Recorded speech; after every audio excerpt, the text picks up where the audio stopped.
로마서 8장 16절 말씀입니다. 한 절 말씀입니다. 우리 같이 한 목소리로 합독해서 읽도록 하겠습니다. 네, 우리 같이 합독해서 읽도록 하겠습니다. 성령이 친히 우리의 영과 더불어 우리가 하나님의 자녀인 것을 증언하시나니. 한 번 더 읽겠습니다. 성령이 친히 우리의 영과 더불어 우리가 하나님의 자녀인 것을 증언하시나니. 아멘. 오늘 로마서 8장 말씀을 가지고 움직이는 교회 7번째 시간 성령의 증언이라는 제목으로 말씀을 잠시 나누도록 하겠습니다. 한번 따라하겠습니다. 움직이는 교회는 하나님의 자녀됨을 확신합니다. 우리의 삶을 살아가는 데 있어서 주변에 보면 자신감에 꽉 차 있는 사람이 있는가 하면 자신감이 없어 보이는 사람들도 있습니다. 이렇게 자신감이 없다라는 표현은 여러 가지 의미가 있겠죠. 첫 번째는 실력이 부족할 때 자신감이 상실됩니다. 직장 생활을 해보신 분들은 직장에 첫 출근할 때를 기억하십니까? 첫 출근할 때 어떻습니까? 낯선 환경 속에 처음으로 발을 들여놓기 때문에 첫 출근할 때 그때 이런 어색함이라든지 이런 것들을 여러분들은 다 경험해 보셨을 것이다 이렇게 생각이 듭니다. 그럴 때는 자신감이 없습니다. 왜냐하면 익숙하지 않기 때문입니다. 저도 군대에 가서 이제 자대 배치를 받은 첫날을 잊을 수가 없습니다.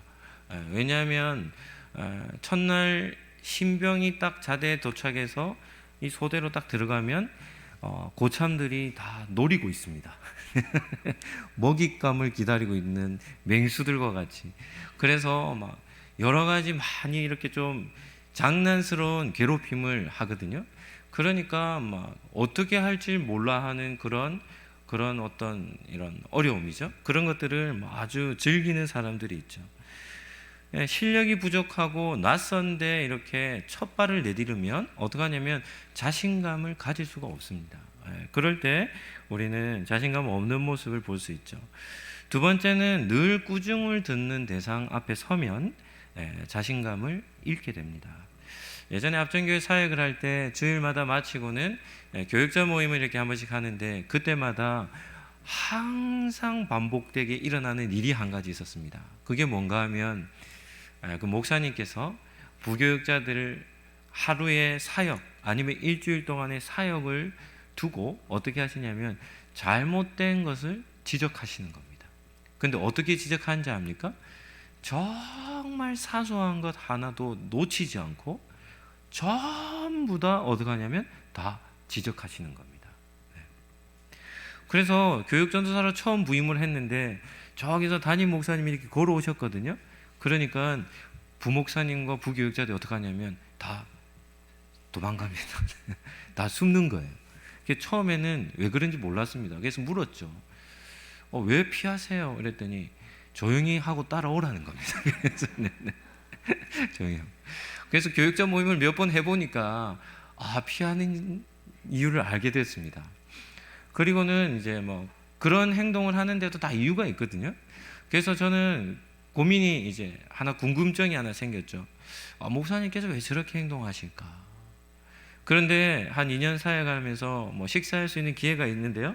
식사할 때도 부목사님들은 옆에 앉고 저를 목사님 앞에 앉혔습니다. 네, 제일 막내라서 그런지 모르겠지만 그래서 어쨌든 밥을 먹으면서 목사님의 그런 행동을 하는 이유를 알게 됐습니다. 뭐 때문에 그렇게 했는지 아십니까? 어릴 때부터 이제 할아버지와 함께 3대가 같이 사는 가정이었답니다. 그래서 밥을 할아버지와 먹을 때마다 어떻게 하냐면 할아버지가 하나하나 다 지적하는 겁니다. 밥을 흘리면 밥을 밥풀을 왜 흘리냐? 숟가락을 놓으면 숟가락을 왜 그렇게 놓냐? 그래서 20년 동안 할아버지 앞에서 밥상머리에서 뭐 하며 자란 겁니까? 아주 사소한 것 하나부터 열까지 계속 지적당하며 성장 과정을 거친 겁니다. 그랬더니 이 목사님에게도 자연스럽게 배어 있는 게 무엇일까요?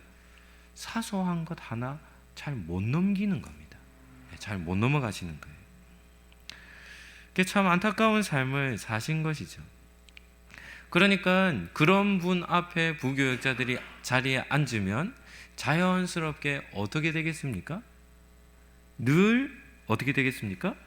자신의 실수 이렇게 지적당할까봐 늘 자신 없는 모습으로 목사님 앞에 서 있지 않겠습니까? 그게 늘 주눅이 드는 겁니다.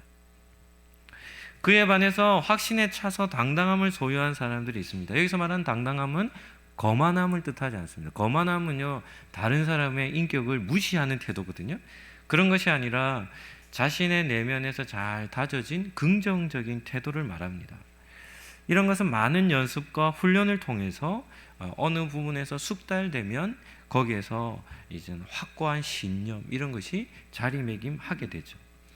그런데 이러한 내적인 확신과 더불어 주변 사람들의 피드백도 있습니다. 이야, 참 잘하시네요.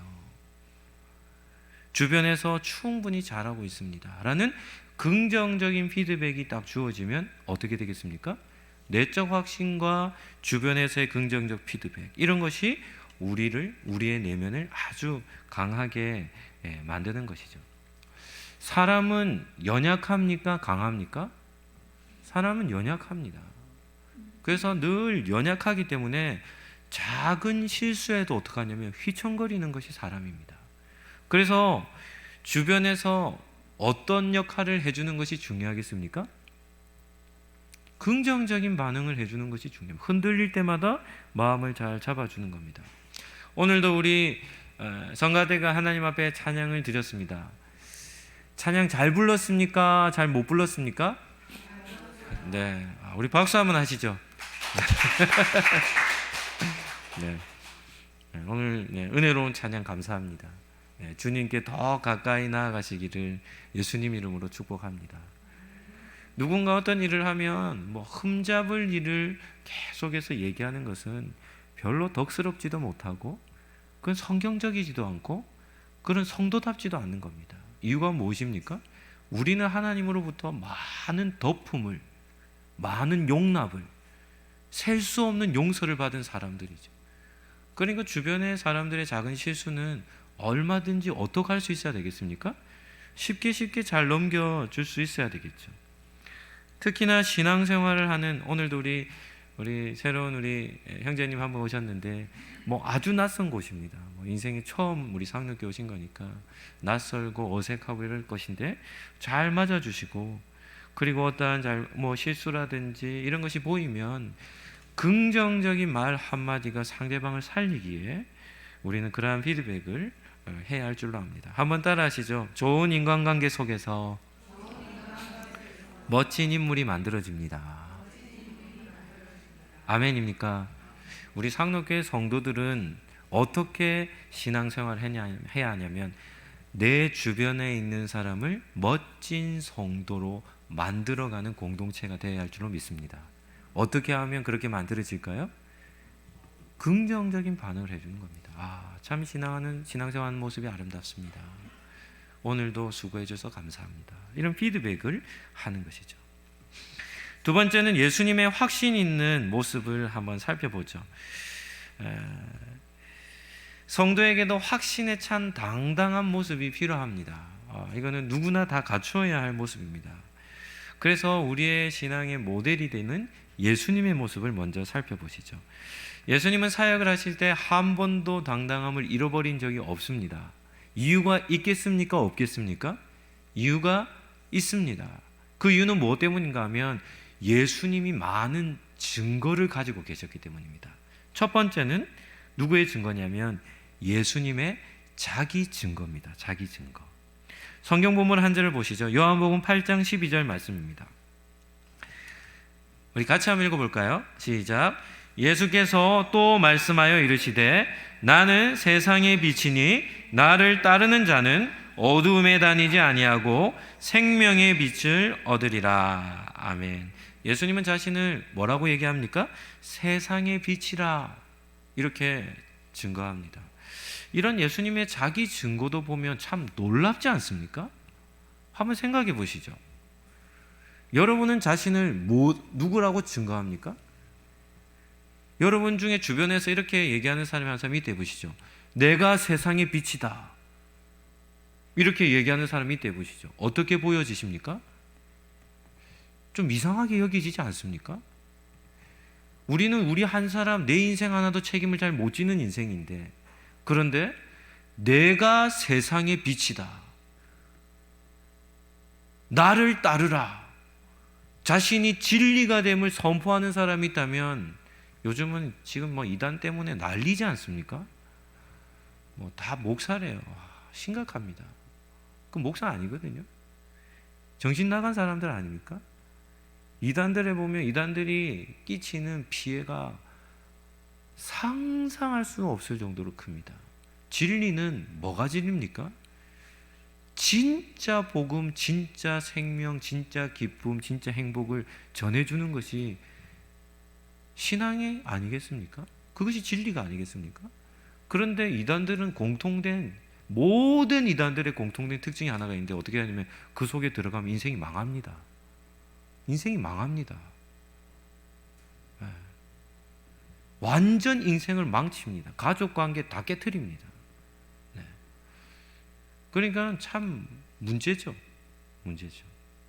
그런데 예수님은 당신 자신을 뭐라고 하냐면 내가 세상의 빛이다. 자신을 따라 살라는 겁니다. 그랬더니 자신을 증거하자 바리새인들이 예수님께 나와서 따집니다. 네가 너 자신을 위해서 증거하니까 네 증거는 옳지 않다는 거예요.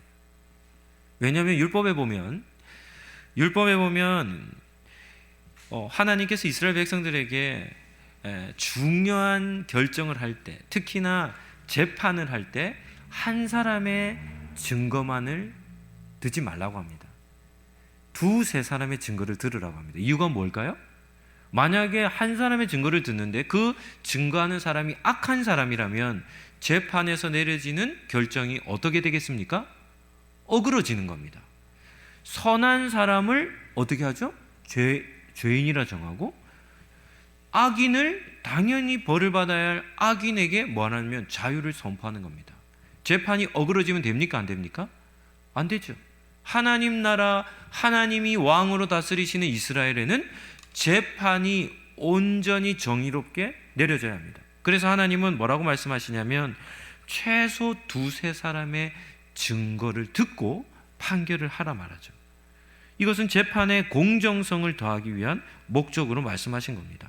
그러니까 바리새인들이 예수님이 내가 세상의 빛이다 하니까 찾아와서 네가 네 자신을 증거하니까 너의 증거는 잘못되었다, 옳지 않다라고 비난한 것입니다.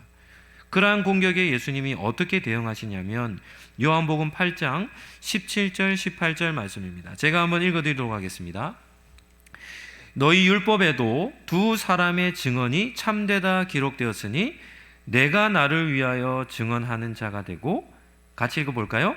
나를 보내신 아버지도 나를 위하여 증언하시느니라. 예수님이 뭐라고 얘기합니까? 내 증언은 참되다. 내가 나를 위하여서도 증언하지만 나를 증언하시는 분이 또 한 분 계신데 그가 누구라는 겁니까? 예수님을 보내신 하나님이라는 겁니다. 그러니까 예수님도 자기 속에 자기 확신, 내적 확신이 있으시죠? 그리고 또 어떻습니까?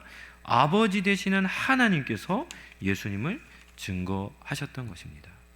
그런데 예수님을 증거하는 일에는 하나님 외에도 또 여러 가지 증거들이 있습니다. 요한복음 5장에도 동일한 주제로 예수님 말씀하시는데요, 세 번째 예수님을 증거하는 대상이 있는데 그가 누군가 하면 세례 요한이라는 인물입니다.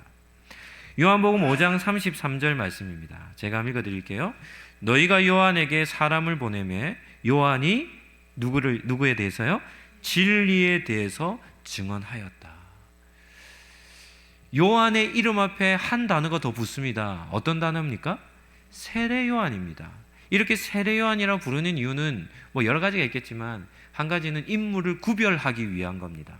예수님의 제자 가운데도 어떤 이름이 있습니까? 요한이 있습니다. 그러니까 우리가 요한 이렇게 하면 그가 누군지 잘 모르죠. 그래서 예수님의 제자 요한 앞에는 사도 요한 아니면 예수님의 제자 요한 이렇게 부르지만 우리가 지금 살펴보는 인물은 어떤 요한입니까? 세례 요한입니다. 이 세례 요한에게는 정말 중요한 한 가지 사명이 있었습니다. 그것이 무엇이었겠습니까? 세례 요한에게는 요한은 자신을 증거하고자 한 선지자가 아닙니다. 세례 요한에게 정말 중요한 한 가지가 뭔가 하면 자기 뒤에 누가 오세요. 그가 누굽니까? 예수님입니다. 그래서 세례 요한은 자기 뒤에 등장하실 예수님을 증거하고자 한 목적으로, 그 사명으로 요한이 사명을 감당한 겁니다. 그러면 질문해 보시죠. 요한이 왜 세례를 베풀었겠습니까? 이 요한이 베푼 세례는 회개의 세례입니다. 회개의 세례. 요한이 죄를, 회개의 복음을 전했거든요. 회개하라, 천국이 가까웠다. 요한은 긴급한 하나님 나라가 이 땅에 임할 것을 전하며 회개의 메시지를 전합니다. 왜요? 자기 뒤에 오실 메시아로 인하여 하나님 나라가 이 땅 가운데 이루어질 것을 보았기 때문입니다. 그래서 요한은 요단강이라든지 물이 있는 곳에서 세례를 베풉니다. 요한은 이렇게 말하죠. 나는 메시아가 아니다. 그리스도가 아니다. 나는 중매쟁이다. 이렇게 얘기합니다. 그래서 왜 세례를 베풀었는가 하면 하나님 나라 백성이 회개하여서 자기 뒤에 오실 메시아와 뭐 하도록 하기 위한 겁니까? 만남을 갖게 하기 위해서 예수님과의 만남, 하나님의 백성을 준비시키는 사명을 감당해야 했기 때문에 요한이 세례를 베푼 것입니다. 그래서 요한은 누구를 증거합니까? 진리에 대해서 예수 그리스도를 증거한 것이죠. 네 번째는 예수님께서 행하신 사역이 누구를 증거하냐면 예수님을 증거하는 겁니다. 요한복음 5장 36절입니다. 이 말씀 중요한 말씀이니까 우리 같이 한번 읽어보도록 하겠습니다. 시작. 내게는 요한의 증거보다 더 큰 증거가 있나니 아버지께서 내게 주사 이루게 하시는 역사, 곧 내가 하는 그 역사가 아버지께서 나를 보내신 것을 나를 위하여 증언하는 것이요. 예수님이 누구이신지 구약에서도 이렇게 기록되어 있지 않습니까? 우리는 하나님에 대해서 두 가지를 알아야 된다 했습니다. 한 가지는 하나님이 누구이신지, 또 한 가지는 뭐라 했습니까? 하나님이 우리를 위하여 행하신 일이 무엇인지를 알아야 합니다. 이 두 가지를 알아야 합니다. 마찬가지입니다. 예수님께서 이 땅에 오셔서 많은 사역들을 하셨습니다. 병자도 고치시고 천국 복음도 전하시고 말씀을 가르치셨죠. 그런 사역 가운데 수많은 기적들이 일어났습니다. 요한복음 9장에 보면 날 때부터 보지 못한 사람이 있어요. 날 때부터 그냥 눈이 감긴 채로 태어난 맹인이 있습니다. 그런데 한 번도 시신경이 뜨여지지 않았던 그의 눈이 어떻게 됩니까? 밝아지는 기적이 일어난 겁니다. 이것은 무엇을 보여주는 겁니까? 날 때부터 한 번도 보지 못했던 사람이 눈을 뜨어서 그 사람이 보게 되었다는 것이 중요한 것이 아니라 그 한 번도 보지 못했던 사람을 눈 뜨게 하신 누가요? 예수님을 보아야 하는 겁니다. 그 사건은 누구를 증거하는 것이냐면 예수님이 누구이신지, 예수님이 어떤 분이신지를 증거하는 겁니다. 그러니까 우리는 성경을 통해서, 복음서를 통해 예수님이 행하시는 일들을 볼 때마다 누구를 보아야 합니까? 예수님을 보아야 하는 것이죠.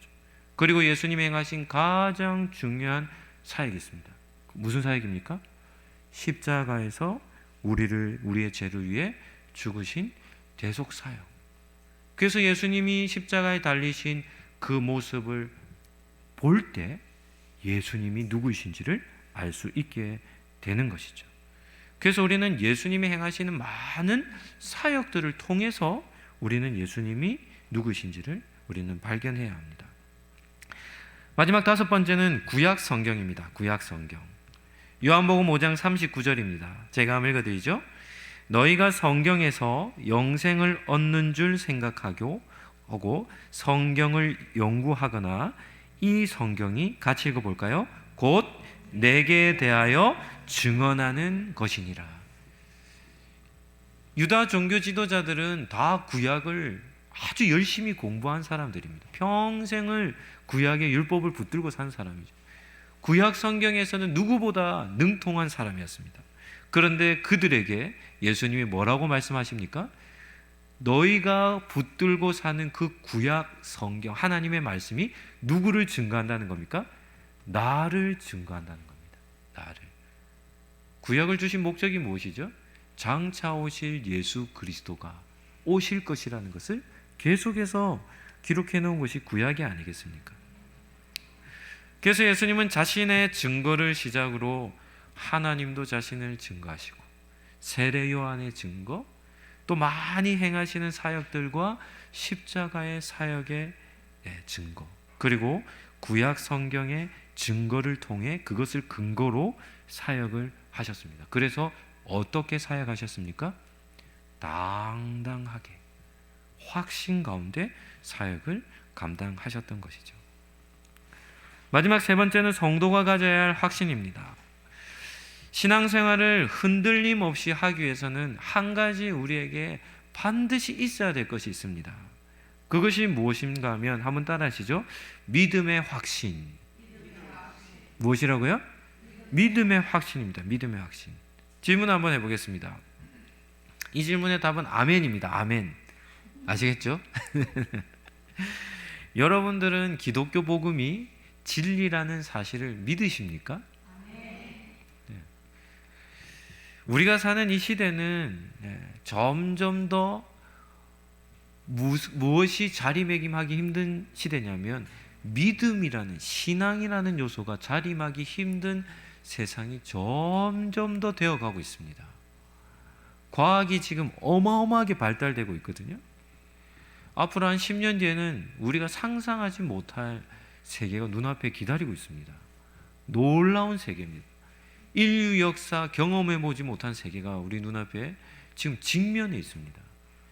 그러니까 교회와 우리 성도들도 지금까지는 뭐 여러 가지 많은 문제들이 있었죠. 신천지의 공격도 뭐 얼마 전까지만 해도 뭐 한 5년 전까지만 해도 뭐 코로나 전까지만 해도 얼마나 난리였습니까? 교회들마다 이단의 공격으로 성도들이 이단에 빠져가지고 가정들이 깨어지고 교회들이 분란이 일어나고 이런 일들이 얼마나 많았습니까? 그런데 이제 앞으로 다가올 교회와 성도들이 직면하는 세상은 또 다른 문화와 세계가 기다리고 있습니다. 그렇기 때문에 우리의 믿음의 영역을 우리가 지켜나가기란 점점 더 어려워지고 있는 그런 시대를 맞이하고 있죠. 뭐 진화론이라든지 이런 것들도, 과학도 뭐 신앙을 완전히 부정하지 않습니까?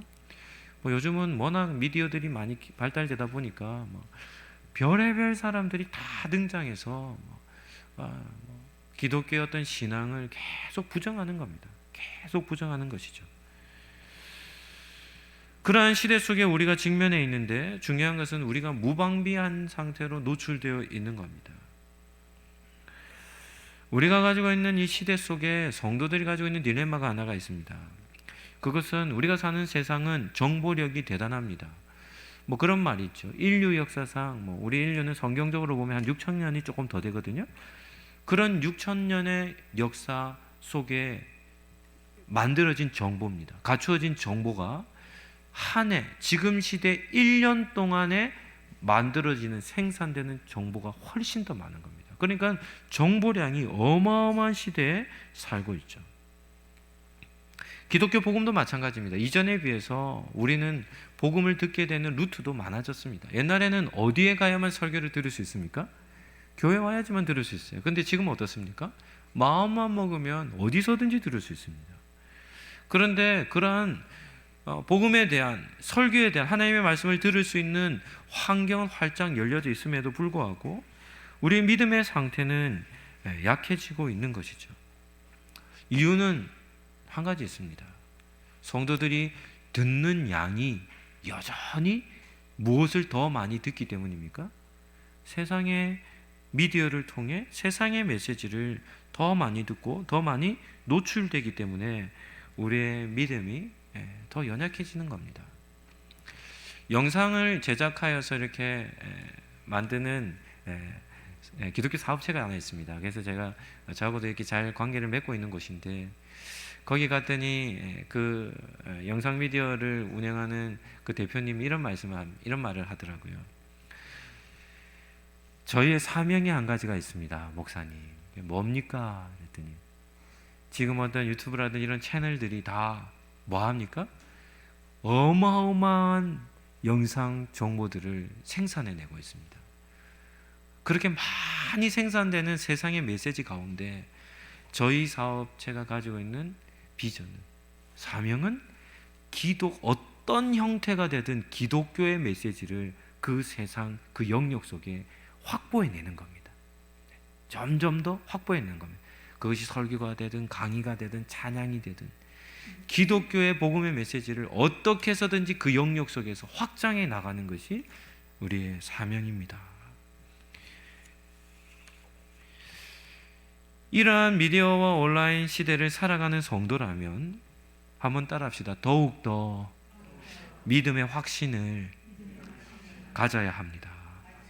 우리의 믿음이 흔들리지 말아야 하는 것이죠. 그러면 믿음의 확신을 갖는 이러한 영역들이 우리의 삶에 어떤 영향력을 끼치는지도 한번 생각해 보아야 되지 않겠습니까? 믿음의 확신이 여러분의 삶 속에 얼마만큼 영향력을 지닌다고 생각합니까? 이것도 중요하니까 한번 따라 하시죠. 믿음의 확신은 우리의 삶 전체에 영향력을 행사합니다. 교회에서 신앙생활 하는 정도가 아니라 일상생활 속에서 영향력을 끼치는 것이죠. 믿음이 없으면 예배를 드릴 때에도 은혜를 받지 못하고, 믿음이 없으면 기도할 그런 마음도 갖지 못하고, 믿음이 없으면 찬양하는 것이 정말 지루합니다. 또 믿음이 없으면 일상생활 속에서 어떤 긍정적인 에너지도 나오지 않죠. 그러니까 삶을 살아가는데 무엇 때문에 살아가냐면 생존을 위해 살아가는 겁니다. 어찌할 수 없이 살아가는 것이죠. 그런데 세상 속에서 성도들은 성도의 사명을 갖고 살아야 하는 겁니다. 그런데 이러한 믿음의 확신은 성도의 삶에 있어서 아주 중요한 역할을 하기 때문에 성도라 한다면 믿음의 확신을 가지고 살아야 하는 겁니다. 오늘은 이렇게 믿음의 확신을 어떻게 가질 수 있는지에 대해서 세 가지로 잠깐 살펴보고 말씀을 정리하도록 하겠습니다. 첫 번째는 성령의 증언입니다. 오늘 읽은 본문 한번 보시죠. 로마서 8장 16절 말씀입니다. 성령이 친히 우리의 영과 더불어 우리가 누구인 것을요? 하나님의 자녀인 것을 증언해 주신다는 겁니다. 믿음의 확신, 우리가 하나님의 자녀 된다는 이 사실은 누구의 도움이 필요하다는 겁니까? 성령의 도움이 필요합니다. 제가 지금 성령론을 계속 설교하고 있습니다. 성령 하나님 어떤 분이신지를 지금 계속 설교하고 있습니다. 성령님은 우리에게 어떤 역할을 합니까? 예수님을 믿는 무엇을 주시죠? 믿음을 주세요. 예수님을 믿은 성도들에게는 무엇을 주십니까?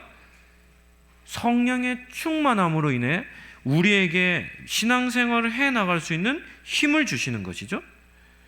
그러니까 모든 성도들은 성령으로부터 시작하여 인생이 누구로부터 끝이 납니까? 성령 하나님의 도우심으로 끝이 나는 것입니다. 그런데 16절에도 정말 중요한 메시지 하나가 있는데 성령님께서 일하시는 영역입니다. 16절 말씀을 다시 한번 띄워주실래요? 성령이 친히 누구와요? 성령이 친히 누구와요? 우리의 영과 더불어 우리가 하나님의 자녀인 것을 증언한다는 겁니까? 성령님은 어디에서 사역하십니까? 우리의 내면에서 사역하는 겁니다. 우리의 내면에서 우리의 영에게 확신을 주시는 것이죠. 성경에도 보면 수많은 인물들이 있습니다. 그들이 다 어떻게 살아가냐면 담대함으로 살아가는 것이죠. 어떻게 그렇게 담대하게 살아갈 수 있습니까? 그들의 속에 성령의 증거를 갖고 있는 겁니다. 그들의 영과 더불어 성령께서 역사하여 주셨던 것이죠. 두 번째는 기록된 성경 말씀이 이를 증거합니다. 예수님도 그러셨죠. 성도는 늘 하나님의 말씀을 가까이 하며 살아야 합니다. 이유는 믿음은 어디에서 나기 때문입니까? 들음에서 나기 때문입니다. 로마서 10장 17절 말씀입니다. 한번 같이 한번 읽어보시죠. 로마서 10장 17절 말씀. 네, 시작. 그러므로 믿음은 들음에서 나며 들음은 그리스도의 말씀으로 말미암았느니라. 여러분 가운데 저는 믿음이 약합니다 이렇게 생각하는 분들이 계십니까? 그러면 가만히 있으면 안 됩니다. 한 가지만 하면 됩니다. 뭐 하면 됩니까? 성경을 읽으면 됩니다. 성경을 뭐 하면 됩니까? 들으면 됩니다. 하나님의 말씀을 가까이 하면 가까이 쓸수록 우리에게 한 가지 나타나는 분명한 것이 있는데, 그것은 우리의 믿음이 강해지는 것이죠. 강해지는 것이죠. 지난 수요일 날 창세기 19장 29절 말씀을 전했습니다. 하나님이 그 지역에 성을 멸하실 때, 곧 롯이 거주하는 성을 엎으실 때에 하나님이 아브라함을 생각하사 롯을 그 엎으시는 중에 내보내셨다라는 말씀을 전했습니다. 그랬더니 수요 예배 참석하셨던 한 집사님이 자신의 SNS에 이런 글을, 기도의 제목을 올렸습니다. 한번 들어보시죠. 하나님의 세미한 음성 듣기를 원합니다. 롯의 아내처럼 뒤돌아보지 않겠습니다. 아브라함을 생각하신 하나님, 저를 생각하여 주옵소서. 물질의 노예가 아니라 물질을 다스리는 자 되어 이웃을 섬기는 삶을 살게 해 주십시오. 뭐 한 겁니까? 말씀을 듣고 뭐 한 겁니까? 그 말씀을 붙들고 뭐 하는 겁니까? 기도하는 겁니다. 말씀을 들으면 무엇이 생깁니까? 믿음이 생기는 겁니다. 믿음이. 오늘 우리 성도님들 하나님 말씀 듣고 계십니까? 하나님 뭐라고 여러분에게 말씀하십니까? 뭐라고 말씀하십니까? 성령 하나님이 여러분의 영과 더불어 여러분이 하나님의 자녀인 것을 증거하신답니다. 아멘입니까? 그러면 우리가 저는 하나님의 자녀입니다. 우리는 이런 확신을 가져야 하는데, 그런 확신은 누가 주시는 겁니까? 성령께서 주신다는 말씀을 듣는다면 우리는 그 말씀을 붙들고 성령 하나님, 내가 하나님의 자녀된 이 사실을 뭐 해달라고 기도해야 됩니까? 확신 가운데 거할 수 있도록 도와달라고 기도해야 하는 것입니다. 이것이 하나님의 말씀을 듣는 것이고, 이것이 바로 성령님께서 우리의 영에 확신을 주시는 사역이라는 겁니다. 마지막 세 번째입니다. 한번 따라 하시죠. 하나님을 경험하는 것입니다. 신앙생활의 생명은 경험입니다. 체험입니다. 실제로 하나님을 경험하는 겁니다. 삶의 문제를 고민할 때 하나님의 말씀이 우리의 문제를 해결해 주시는 것을 실제로 경험하는 겁니다. 하나님의 도우심을 실제로, 하나님의 손길을 실제로 느끼는 겁니다.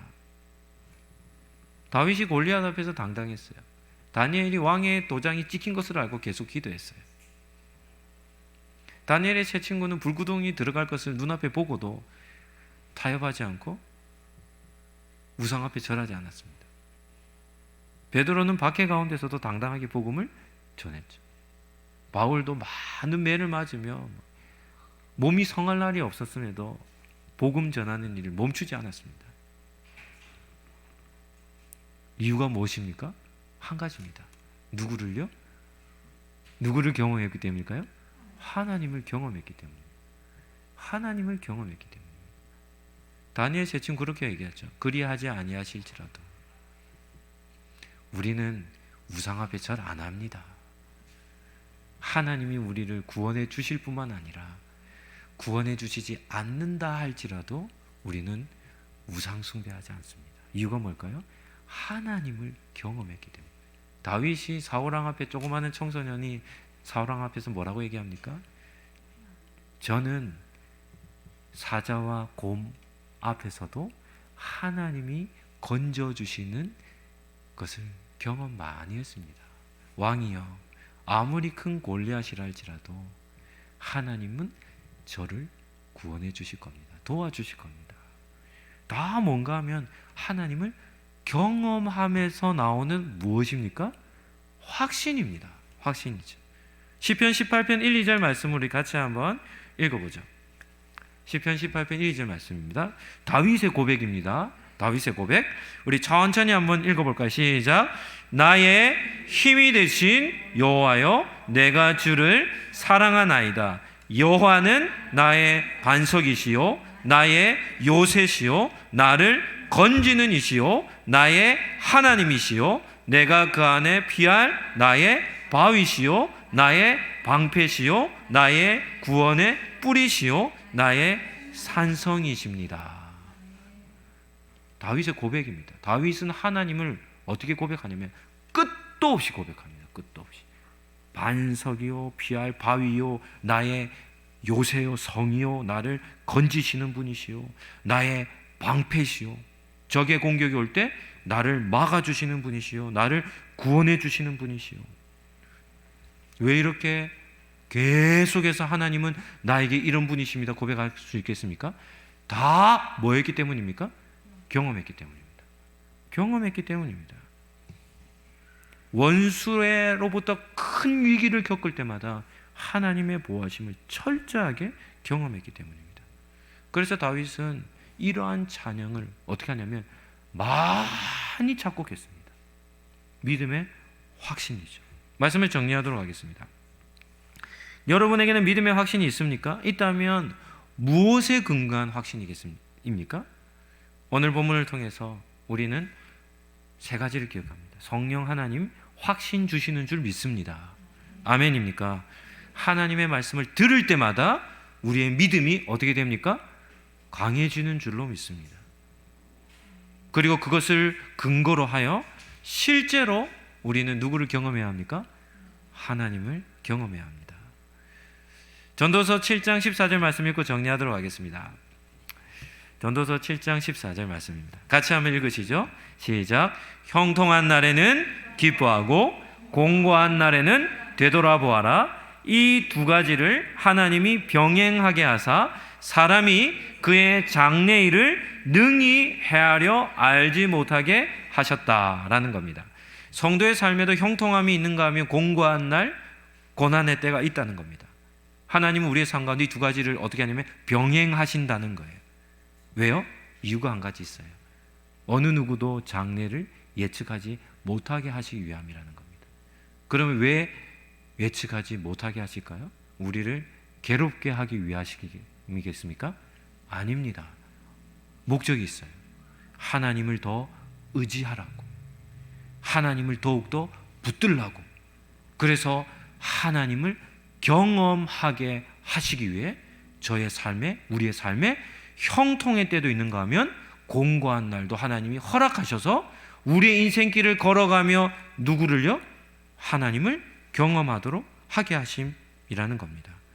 그러한 믿음의 확신을 가지고 있어야 우리가 하는 전도 사명, 나눔 사명, 섬김의 사명, 예배 사명을 힘있게 감당하게 되는 줄로 믿습니다. 한번 따라 하시겠습니다. 움직이는 교회는 담대한 믿음으로 삽니다. 한 번 더 하시죠. 움직이는 교회는 하나님의 자녀됨을 확신합니다.